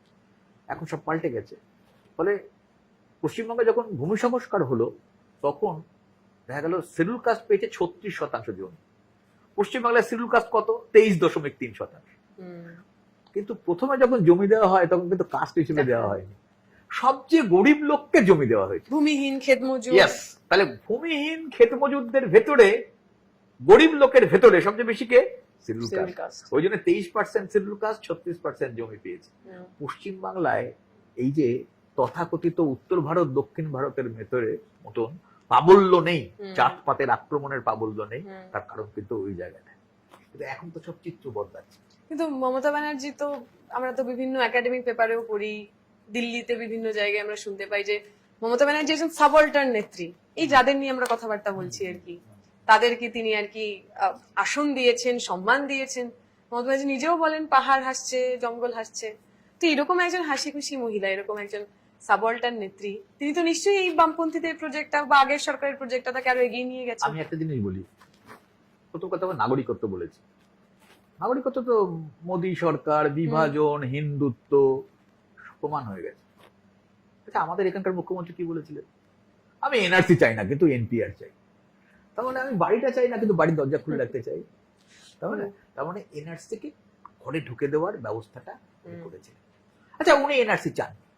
আচ্ছা, আমাদের রাজ্যে এটাকে কি বলে যেন, জেল করা, যেটা নাগরিকত্ব থেকে ডিটেনশন সেন্টার, তাই না? তাহলে আমি নিজে গিয়েছিলাম বাহাদুরে, আমি নিজে একজন উদ্বাস্তু, তাহলে আমার ইন্টারেস্ট ছিল। ফলে রাজারহাট এবং বনগাঁ দুটো জায়গায় সরকারি খাতায় ঠিক হয়ে গেছিল যে বড় ডিটেনশন সেন্টার হবে, টাকা অ্যালটমেন্ট হয়ে গেছিল, ফলে সেটা বাধা দেওয়া হয়। আজকে বলতে পারবেন তাহলে আপনার উদ্দেশ্য কি ছিল? তাহলে এইটা থেকে বোঝা যায় যে আসলে তিনি কি চান। তিনি জানেন ভালো করে যে উদ্বাস্তু অংশের মধ্যে তফসিলি জাতি ইত্যাদি বেশি আছে। আমাদের এখনো তফসিলিদের ভেতরে যখন সার্টিফিকেট দেওয়ার প্রশ্ন হয় তখন 71-এর কাগজ চাওয়া হয়। 71-এর আগেকার কাগজ কেন চাইবে? ওরা বলছে কাগজ দেখাও, ইনিও বলছেন কাগজ দেখাও, তাহলে ফারাক তো কিছু পাচ্ছি না। এবং এইটা আমাদের বুঝতে হবে। হরিচাঁদ গুরুচাঁদ মানে আমাদের বিদ্যাসাগরের নাম সকলেই জানি, শিক্ষা সংস্কারে একটা বিশাল ভূমিকা পালন করে। পশ্চিম বাংলায় যখন গোটা দেশের মতো দলিতদের পড়াশোনা নিষেধ, স্কুল তো দূরের কথা, লেখাপড়া করা যাবে না, যেমন ওরা বলেছিল বেদ পড়লে জিভ কেটে দেবো, বেদ কানে শুনলে সীসা গলিয়ে তরল করে কানে ঢেলে দিয়ে সারা জীবনের মতন তোমাকে বধির করে দেবো। তাহলে এখানে সেটা ছিল। সেই জায়গায় প্রথমে হরিচাঁদ করলেন, তারপর গুরুচাঁদ বললেন খাও বা না খাও লেখাপড়া পড়া চাই, এতগুলো স্কুল করলেন। গুরুচাঁদের নাম কিন্তু সেইভাবে ইতিহাসে ঠাঁই পায়। তো উনি হরিচাঁদ গুরুচাঁদের নাম করেন। উনি মতুয়া মহাসংঘের উনি সহসভাপতি হন, স্বঘোষিত মতুয়াদের ভোট নেওয়ার জন্য। আমি এখানে খুব পরিষ্কার করে বলতে চাই, আমাদের রাজ্যে যদি শিডিউল কাস্টের মধ্যে ধরা হয়, ফার্স্ট হচ্ছে রাজবংশী, শিডিউল কাস্টের 18%, সেকেন্ড মতুয়া নমশূদ্র 17%। এই অংশের ভোটটাকে টার্গেট করেছে। এবং উনি মিটিংয়ে, মালদায় গিয়ে মিটিংয়ে সরাসরি গুরুচাঁদকে গরুচাঁদ বলে দিলেন, কোনো অনুশোচনা নেই। দেখুন, ওনার সম্পর্কে একটা কথা চালু আছে, যদিও সেটা রাজনীতির কথা, যে উনি একটি পোস্ট, আমি কিন্তু ওই ভিডিওটা দেখেছিলাম। ভিডিওতে উনি বলছেন কি গরুচাঁদ তো, বলে পেছনে সব আইএস অফিসাররা বসে আছে, কিন্তু ওনার ক্যাবিনেটের মন্ত্রীরা বসে আছে, কি গরুচাঁদ তো? হ্যাঁ হ্যাঁ, আবার গুরুচাঁদ। এইটা হচ্ছে ভান।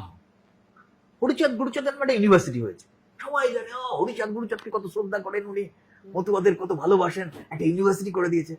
আচ্ছা, এই ইউনিভার্সিটিটা কোথায় হয়েছে? একটা স্কুলের ঘর, একটা স্কুলের ঘরে একটা ইউনিভার্সিটি চলছে। ওর যে ভাইস চ্যান্সেলর করা হয়েছিল সেটা টেম্পোরারি, কল্যাণ ইউনিভার্সিটিতে করতো, আমি জানি, তপন গেছিল ওখানে। তো ফলে কোন স্টাফ নেই। এইটা হরুচাঁদ গুরুচাঁদের প্রতি ভালোবাসা। কতজন ছাত্র পড়ে, কি ফ্যাকাল্টি চলছে। ফলে সেই জন্য সবটাই হচ্ছে ভান এবং আদিবাসীর নৃত্য আলিপুরদুয়ারে গিয়ে উনি করলেন। গ্লাভস পরে সবাই তখন বলছে, দেখেছেন কত ভালোবাসে, আদিবাসীদের সঙ্গে নাচ করছেন। আর হাতের দিকে তাকাও, হাতে সাদা গ্লাভস দেখা যাচ্ছে, তাহলে গ্লাভস পরে নাচাচ্ছে। বিজেপি থেকে তৃণমূলে একটা এলো, তো ওদেরকে বললো যে তোমরা আদিবাসী, তোমাদের দণ্ড কাটতে হবে। দণ্ড কাটিয়ে বালুরঘাটে ওদেরকে দণ্ড কাটিয়ে বিজেপি থেকে তৃণমূলে নিয়ে আসা হবে। এইটা লিডার অফ দ্য সাবঅল্টার্নের নমুনা। বলে সেই জন্য আসলে কি জন্য এরা করছে এটা একটুখানি বুঝে নেওয়া দরকার। কারণ আমাদের এখানে বাগদি আছে, আমাদের এখানে 25 লক্ষ সেন্সাসে গেলে 25 লক্ষ বাগদি। আমি কিন্তু যখন আমায় কেউ বলে আচ্ছা লেফটরা চলে গেল, লেফটের সময় এতগুলো এসসি এতগুলো এসটি সিট সবই ওরা পেত, এখন ওরা পায় না ইত্যাদি, ঠিক আছে ধরে নিলাম ভুল করেছে, জনগণ ওদেরকে সরিয়ে দিয়েছে। আর এই ভুলটাকে ঠিক করার প্রতিশ্রুতি দিয়ে যারা সরকারে এসেছে, তাহলে তারা এখন কি করছে? তাহলে যদি 25 লক্ষর মধ্যে আজকেও আমি দেখছি 95% হচ্ছে ক্ষেত মজুর, তাহলে এরা এই অবস্থায় রয়েছে কেন? ঠিক একই রকম ভাবে আমি যদি বলি যে ওখানে আর একটা সম্প্রদায় আছে, সেই সম্প্রদায়ের নাম হচ্ছে বদ্যি। সেই বদ্যিদের 100%ই তথাকথিত মধ্যবিত্ত শ্রেণীভুক্ত। তাহলে জাতের ভিত্তিতে একটা অর্থনৈতিক পরিচালিত হচ্ছে নাকি? বলে এই বিষয়গুলো আসে। দুয়ারে সরকার র্যান্ডম ফেক সার্টিফিকেট। এবার যদি বলেন দেখুন আসল লোক তো সার্টিফিকেট পেয়ে গেছে, এবার কটা লোক যদি নকল সার্টিফিকেট, তা না, নকল সার্টিফিকেট যত বেশি পাবে আসল লোকের যে সুযোগ সুবিধা সেটা পাওয়াটা কমে যাবে। আজকে প্রমাণিত, সরকার নিজে স্বীকার করে নিয়েছে। এবং এই যে আজকে বলা হয় আচ্ছা এই যে মহিলাদের উপর আক্রমণ ইতিমধ্যে প্রমাণিত হয়েছে ইউপি, তারপরেই পশ্চিমবাংলা। তাহলে পশ্চিমবাংলায় এই যে মহিলারা আক্রান্ত হচ্ছে, ধর্ষিতা হচ্ছে, তারা কারা? 98% ইদার এসসি অর এসটি অথবা মুসলিম। তাহলে পশ্চিমবঙ্গে কন্যাশ্রী রূপশ্রী দেওয়া হয় সবচেয়ে, গোটা ভারতবর্ষে তুমি খুব ভালো জানো, এই আন্দোলনের খবর রাখো, যে সবচেয়ে অল্প বয়সে বিয়ে কোন রাজ্যে হয়, তার নাম পশ্চিমবঙ্গ। কন্যাশ্রী রূপশ্রী দিয়ে তুমি যদি ডিভিডেন্ড পেতে, তাহলে সেই ডিভিডেন্ডে কি হয়? আমাদের সবচেয়ে বেশি ফুসলিয়ে নিয়ে যাওয়া এই রাজ্য থেকে বাচ্চা ট্রাফিকিং, সেটা এই রাজ্যে বেশি হয়। আচ্ছা ঠিক আছে, তারপরে কথা এলো সাইকেল দেওয়া ইত্যাদি। তাতে কি, তাতে আমার এটা সাধারণভাবে একটা হবে যে তাহলে বোধহয় আমার হচ্ছে ড্রপ আউটটা কমবে। ড্রপ আউট সবচেয়ে বেশি, ড্রপ আউটে করোনার সময় আমরা দেখিয়ে দিয়েছি যে সবচেয়ে বেশি হচ্ছে মেয়েরা এবং এই সোকল্ড মার্জিনাল অংশ by caste and by religion. মানে মুসলিম আছে, তার মধ্যে এসসি আছে এবং এসটি আছে। এবং ওই যে অমর্ত্য সেনের প্রতীচী একটা রিপোর্ট করে দিয়েছিল, সেই রিপোর্টে দেখা গিয়েছে যে আসলে অঙ্ক করতে পারছে না, যোগ করতে পারছে না, ইংরেজি রিডিং করতে পারছে না। তাহলে শিক্ষার মানটা কোন জায়গাটায় গেছে? তুমি সাইকেল দিয়েছিলে কেন? ভেতরে ঢোকে, তার পরিবর্তে বেরিয়ে যাচ্ছে, তাই না? তুমি সাইকেল দিয়েছিলে কেন? গুণগত মান বাড়বার জন্য। ফলে তফসিলি অংশই তো এই স্কুলগুলোয় পড়ে। যারা একটু ভালো লেখাপড়া করে এখন হচ্ছে ইংলিশ মিডিয়াম, কাঁচের school, AC school, private school, বেশি টাকা মাইনের স্কুল, সেখানে যায়। এই স্কুলে এই হতভাগ্যগুলো পড়ে থাকে। সেই স্কুলেরই 26,000 স্টুডেন্ট, মানে টিচার চলে যাচ্ছে ইত্যাদি ইত্যাদি।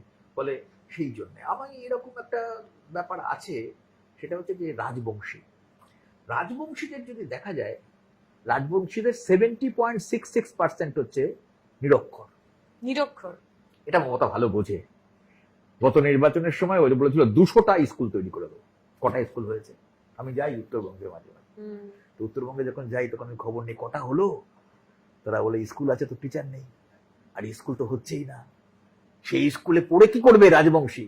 কোন ক্লাস অবধি পড়বে? তারপরে কোথায় পড়বে? ভোট নেওয়ার জন্য রাজবংশী ভাষা এবং ওই যে কোচ ভাষা তাকে স্বীকৃতি দিল, কি লাভ? তার অর্থনীতি, তার জীবনযাত্রার মানের কি উন্নয়ন ঘটেছে?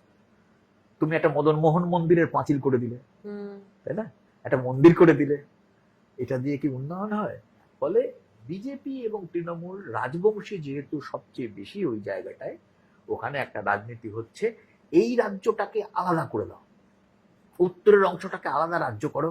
এবং সেটা অনেক আগে থেকেই অনেক সে থেকে ডিমান্ড ছিল। ওদেরকে বোঝানো হচ্ছে যে আসলে দক্ষিণের অংশটা তোমাদেরকে বঞ্চনা করছে, তোমাদের দিকে তাকাচ্ছে না, তোমাদের অবহেলা করছে।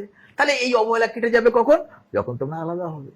কিন্তু এর পিছনে যে অনেকগুলো কারণ রয়েছে, চিকেন স্নেক, সেখান থেকে চীনের উপর নজর দেওয়া হবে, তারপর রাজবংশীদের দিকে একবার যদি সরকার তৈরি করতে পারে বুলডোজার রাজনীতি হবে, ফলে এদের দিকে তাকানো হবে না। ফলে এইটা মানুষকে বোঝানোটা খুব জরুরি। বোঝানোর কাজে দুর্বলতা আছে যে আসলে তোমাদের রাজবংশীর নামে ভোট নেবে কিন্তু ওই দিকে যাবে। আমাদের আর একটা হচ্ছে, কালিয়াগঞ্জে একটা মেয়ে, সে হচ্ছে ধর্ষিতা হলো, রাজবংশী। আচ্ছা, বিজেপি লাফিয়ে উঠলো যে রাজবংশী মেয়ে ধর্ষিতা হচ্ছে, ব্যাস। এবং যে ধর্ষণ করেছে সে সে মুসলিম, মুসলমান, মনে ব্যাস হচ্ছে আমার। হয়ে গেল। এইবার Common করতে question করতে চলে এসছে। ব্যাস হুম। থানায় বিক্ষোভ হলো, থানায় বিক্ষোভ, ইচ্ছা করে থানা পুড়িয়ে দিল, ভাঙলো ইত্যাদি। রাত্রি 2টোর সময় মমতা ব্যানার্জির পুলিশ গেল, ওইখানে একটি রাজবংশী ছেলেকে গুলি করে মেরে ফেলে। যে গুলি করে মারলো সে হচ্ছে মুসলমান। আবার মুসলমান পুলিশ কেন মারবে রাজবংশীকে? ঘটনাচক্রে দেখা গেল যে রাজবংশী যে ছেলেটি, মৃত্যুঞ্জয় তার নাম সম্ভবত, হুম, তুই যে বল। সে একটি মুসলিম মেয়েকে বিয়ে করেছে। আমরা একটা লম্বা আলোচনার মধ্যে দিয়ে গেছি এবং আমার মনে হয় খুব ইম্পর্টেন্ট এবং খুব ইন্টারেস্টিং অনেকগুলো তথ্য উঠে এসেছে। পার্টিকুলারলি আমাদের যারা অডিয়েন্স, অনেকে তো রয়েছে যারা এই 90-এর পরবর্তী প্রজন্মের মানুষজন, এবং এখন তো আরো জেন জি, জেন আলফা ইত্যাদি চলে এসেছে। তো আমরা যেভাবে বড় হয়ে উঠেছি, আমাদের কাছে তো কাস্টকে বেসিক্যালি ইনভিজিবলাইজ করে রাখা হয়েছে। আপনি যে কথা বলছিলেন যে যখন পিছিয়ে পড়া মানুষ তারা তাদের অধিকারের কথা বলে তখন সে জাতিবাদী, অথচ উচ্চবর্ণের মানুষ যখন 100% রিজার্ভেশন বিভিন্ন কর্মক্ষেত্রে উদযাপন করেন বা এনজয় করেন, সেটাকে নিয়ে কথা বলা যাবে না। ফলে এই একটা খুব গুরুত্বপূর্ণ জায়গায় আমরা আলোকপাত করতে পেরেছি। এবং যে মানুষ আমাদের কথা শুনছেন তারা যেন কাস্টকে একটা পুরনো দিনের ঘটনা যার আজকের কোনো এক্সিস্টেন্স নেই সেভাবে না দেখেন। দ্বিতীয়, এটার যে আরেকটা এক্সট্রিম রয়েছে যে কাস্টকে শুধুমাত্র আইডেন্টিটি হিসেবে দেখা, তার যে অর্থনৈতিক কথাগুলো যেগুলো আপনি বললেন, এই যে পুরো রিলেশন অফ প্রোডাকশন, তার সঙ্গে যে সম্পর্ক, সেটা থেকে আলাদা করে দেখা, সেই জায়গাটা একটা খুব আমার মনে হয় আমরা ইম্পর্টেন্ট একটা প্যাহেল হিন্দিতে বলে, সেটা করতে পেরেছি। ফলে আমরা সামাজিক ন্যায়ের প্রশ্নটাকে আর্থিক ন্যায়ের সঙ্গে, নাগরিকত্ব অধিকারের সঙ্গে এবং সবটা মিলিয়ে সামগ্রিক সাধারণ মানুষ, একজন মানুষের বেঁচে থাকার অধিকার, সেই সবটা মিলিয়ে দেখতে পারবো। এবং যে মানুষ আমাদের কথা শুনছেন, আপনাদের যদি একটা কথা বলতেই হবে এর সঙ্গে, ধর্মীয়করণ, ঠিক সেইটার পর্ব চলছে, এইটা কিন্তু একেবারে সামনে চলে এসেছে, এটাকে যুক্ত করতেই হবে। তাহলে ধর্ম, জাত এবং অর্থনীতি, শ্রেণী চেতনার মধ্যে দিয়ে আমরা অন্যরকম একটা সমাজ আশা করি তৈরি করতে পারবো, যে সমাজে কোনো রোহিত ভেমুলা হবে না, যে সমাজে কোনো মনীষা বাল্মীকি হবে না, যে সমাজে আমার পরিচয়, আমার পদবি, আমার যোগ্যতা, আমার পদবি, আমি মাথায় টুপি পরি কিনা অথবা আমি মহিলা কিনা, এইগুলো দিয়ে তৈরি হবে না। এমন একটা সমাজের জন্য আমরা সবাই মিলে আশা করি কাজ করব, একসাথে থাকবো। আজ এইটুকুই। আপনাকে অনেক অনেক ধন্যবাদ। আমাদের খুবই ধন্যবাদ, তুমি ধৈর্য সহকারে এইসব কথাগুলো শুনেছো এবং ঠিক যে জায়গায় যে প্রশ্নটা করার কথা ছিল সেই জায়গায় সেই প্রশ্ন করছো। ফলে তুমি অনেক ছোট, আমি তোমাকে ভালোবাসা জানাই। Thank you.